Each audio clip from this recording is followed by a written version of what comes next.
Greetings, everybody. My name is Ricky LaVaughn, teacher and facilitator of the Men's Bible Study Group at the Worthington Church. In this particular video, we are going to cover Lesson 6 from the Bible study, Yet Will I Trust Him, which is a Bible study on the book of Job.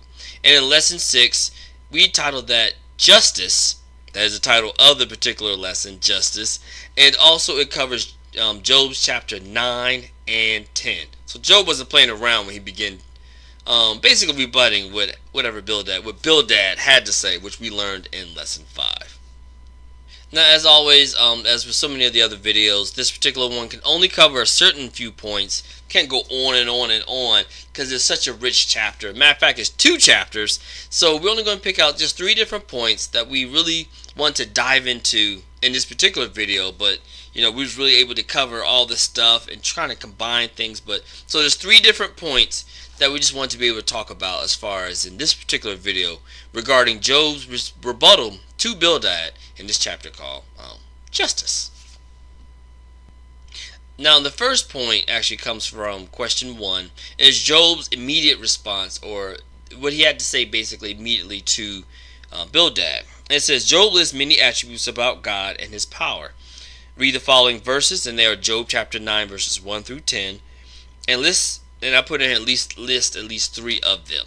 I'm just going to read a little bit about what Job has to say, and you kind of start to get the feel where Job is coming from. Starting in Job chapter 9 verse 1, it says, Then Job answered, Yes, I know what you said is true, but how can a person be justified before God? If one wanted to take him to court, he could not answer God once in 1,000 times. Now from there on, between that and verse 10, he goes on to talk about just how great, just how powerful, just how awesome God is. Verse 10 even says, He does great and unsearchable things, wonders without number. And this is Job basically setting it up like we serve a mighty, mighty God. So he wasn't trying to at all try to limit God's power, not trying to bring down God at all, just in case if that's what his friends thought he was trying to do.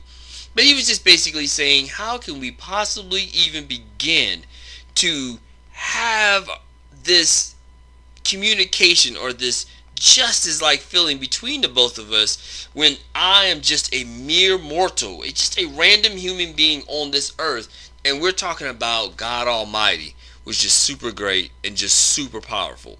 Which even for us, even in today's world, kind of goes with the exact same thing. It's tough to really imagine us trying to battle God or trying to say, well, I can reason with God on some kind of level. When you really think about it, we're so far removed from this power structure and the type of stuff that he has and his thoughts and everything that he does. Granted, sometimes we do like to say, well, I can do this, or I think God understands, or we try to justify some of our behavior to God for some reason or somehow. But Job basically starts off saying, listen, I agree with you in that God is a super all-powerful being. So there's already there a disconnect. There's the level difference between God and us is so great, it's just tremendous. Now, the second point I wanted to bring up was one of the things that Job had to say as far as how he believed God was treating him. Now, I wanted to be able to bring this up. A lot of times we don't like to bring up certain hard parts because it makes us feel a little bit uncomfortable. It's like, how can you possibly say this? But deep down inside, what Job has to say, just in these few verses, which comes from question 3, while being down, what does Job say about how God treats him? The thing about it is that what Job went through and how he felt oftentimes is how we sometimes feel. Sometimes it's not necessarily justified, but if you're going through a hard time, sometimes you feel like, I don't get it. What's going on? If you had a relative who passed away, if you're sick yourself, or if you have sickness, or a child or a parent or something like that, or a loved one, a spouse who might be sick, or there's so many other things that might be going on. Financial troubles, maybe you're just spiritually just not feeling it, or maybe you're not getting the opportunities that you want or something, or there's all kind of things that could be happening in your life, and you're thinking like, what is going on? And Job says, Job chapter 9, verse 17. He batters me with a whirlwind and multiplies my wounds without cause. He doesn't let me catch my breath, but soaks me with bitter experiences. If it is a matter of strength, look, he is the mighty one. If it is a matter of justice, who can summon him?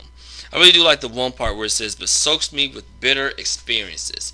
And that's probably how Job really felt. I mean, you have to remember, he lost his finances, he lost his children, so his offspring and that kind of stuff, his loved ones, his family, he lost them. He lost his workers, his servants, people who he hired and whatnot, probably friends.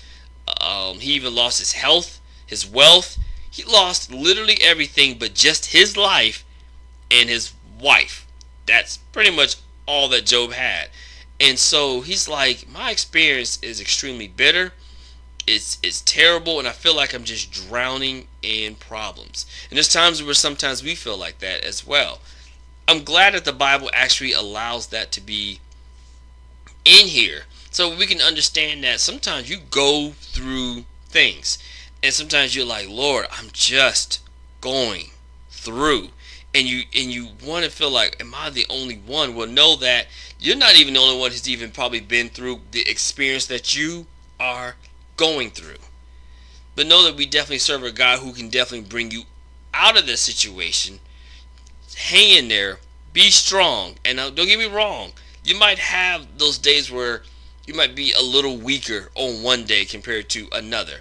Sometimes we like to see on movies and TV shows and programs where the person's like, well, no matter what, I'm just going to continue doing God's will and yahoo, that kind of thing, no matter what's happening. And it's like, that's not real. Sometimes when you're going through life, you just like, I don't know, Lord. I don't know. And you're just like, am I not? Maybe I'm just not connected. I don't know. And sometimes we have those moments. And it's good to know that in Job, someone that the Lord was like, this is a person who has a deep relationship with me. That love is there, that bond. And Job is just like, I don't know what's going on. I don't know. And it gives me that thing of like, you know what, you could be going through, and it's natural. Now the thing is, don't wallow in that pain, but it's natural sometimes to just say, Lord, I'm just not feeling it. You know, I feel like I'm drowning right now. Go to the Word and say, Lord, I feel like I can't catch my breath. That's Job 9:18. Open up the Bible. Go to the Word and say, Lord, this is how I'm feeling. I need relief. Ask God for relief. Go to it and say, Lord, your servant was like this. I may not be going through exactly what he went through, but I'm feeling the same way. This is real. Help me. You know, take control. Guide me away from this. Show me what I need to do, think, say, become. What do I need to change? Is my life for someone else? Help me. Because I feel like and I like that. And I like that the Bible kept that in there. And it's one of those things that we don't necessarily like to get into super detailed, but I like that it's there. Because it shows you, hey, sometimes you're going through. And you might say, Lord, I don't even know. Go to Job chapter 9, and say, Lord, this is how I'm feeling right now. My life, I need help. Actually takes place out of Job chapter 10. And it's one of those things where Job, and this is Job chapter 10, and question 9 from the book. I guess I should have showed this to you. It says this is question 9, it says Job often talks about innocence and wickedness. In the text, Job chapter 10, verses 14 through 17, how does Job feel about his own innocence or guilty feelings and God's response to them? And of course, explain why you believe Job felt this way. And the thing about it, of what Job felt like, is like, listen, if I'm in the wrong, then I'm in the wrong. Fine, then I should be punished. But if I'm doing right, then what's really happening? I feel like I'm being punished, but I'm not in the wrong. And I think what Job really wanted to be able to put out there is that he did not deserve the punishment that he was getting if it was based off of some wicked act that he was doing. what you begin to learn is that those people at that time, and actually us now, really and truly had the belief that if you did something wrong, wickedness or whatever, if you was wicked, then God would punish you. Boom, that's it. And so when someone sees you punished or you're down and out or messed up, then the immediate thought is, oh, well, you must have did something wrong. And I say we have that thought now because sometimes we do. We might look at someone going through something. We think, they're going through that because of something that they did, because they were in the wrong. Maybe they wronged someone. Maybe something happened. Now, if it's something where it's more direct, if you're taking a substance, if you don't take care of your body, if you speed and like run your car into the side of a building, then yes, any of those particular things, especially running your car into the side of a building, any of those things could very well, of course, lead to an immediate like response. Sometimes it takes years if you don't treat your body right, and then begins to deteriorate and begins to break down. Okay. Then there's other cases where maybe people are going through because they're treating someone bad, and the Lord is allowing things to happen to them because He's want them to stop treating other people. Maybe that's what it just happens like that. Okay, and then there's other cases where sometimes bad things just happen. It's terrible. Sometimes you live in a zone that has natural disasters, or sometimes you live, it's just bad things sometimes just happen. Nothing that you did, it just could just be circumstances out there, and it's a terrible thing. We do live in that kind of a world. Sometimes there's cause and effect, and then sometimes things just happen. And I'm going to talk a little bit more about that later on in future lessons about things just happening.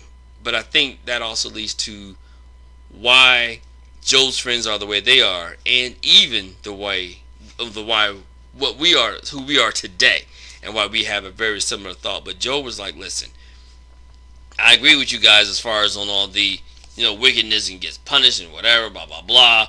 But I didn't do anything wrong that justified this kind of punishment. And basically, Job is now trying to justify himself before his friends. I would imagine to the community, because they probably felt the exact same way, like he must have did something crazy. But also to God as well. He's like, listen, I do not deserve the punishment that I am receiving.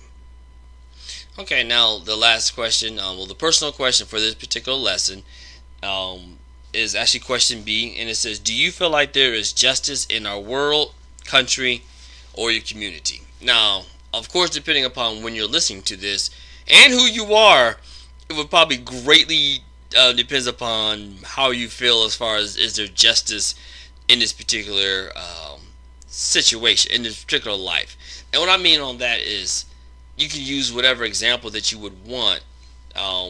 It could be something as small as is there justice as far as fair or unfair, as far as stuff that happened at work. It could be stuff that does happen in community.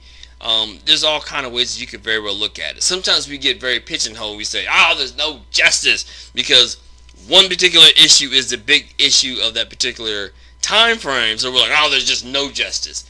Well, yes, on some issue, on that particular issue, yes. But you might be getting justice, or you might be getting all kind of great stuff happening to you, or things are aligning themselves perfectly on your job and your family, all kind of other stuff. It's just, yes, in general, something bad is going to be out there. I just want to let this be known to people.